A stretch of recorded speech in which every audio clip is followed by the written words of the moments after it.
Güzel idim büsbütün, ben ölürdüm senin için.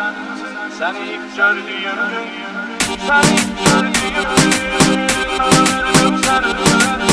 Seni ilk gördüğüm gün, seni ilk gördüğüm gün. Seni ilk gördüğüm gün, güzel idim büsbütün, ben ölürdüm senin için. Seni ilk gördüğüm gün, seni ilk gördüğüm gün, ben ölürdüm senin için. Seni ilk gördüğüm gün, seni ilk gördüğüm gün, seni ilk gördüğüm gün, güzelliydin büsbütün, ben ölürdüm senin için.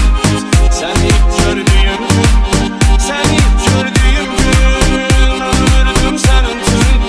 Seni ilk gördüğüm gün, seni ilk gördüğüm gün.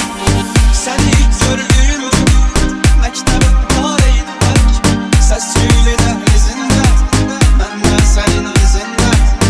İki sakit adam var, biri sen serseri ben, bakışlardır dinmeden. Seni ilk gördüğüm gün, seni ilk gördüğüm gün, güzelliydin büsbütün, ben ölürdüm senin için. Seni ilk gördüğüm gün, seni ilk gördüğüm gün, güzelliydin büsbütün, ben ölürdüm senin için. Seni ilk gördüğüm gün. Ecelim göyden enip, söyləsə ki ölürsən, nə deyərəm bilirsən, axı hardan bilirsən. İcazə ver ömr edib, həyatımdan bircə gün, əgər bilsən hansı gün, səni ilk gördüyüm gün. Səni ilk gördüyüm gün, gözəliydin büsbütün, mən ölürdüm sənin üçün. Səni ilk gördüyüm gün, səni ilk gördüyüm gün, mən ölürdüm sənin üçün. Səni ilk gördüyüm gün, səni ilk gördüyüm gün. O gün gitti qayıtmaz, neylesem de bir daha. O gün gitti qayıtmaz, yalvarsam da Allah'a. Vefasızdı senin, seni ilk gördüğüm gün, ne yalandır ne gerçek.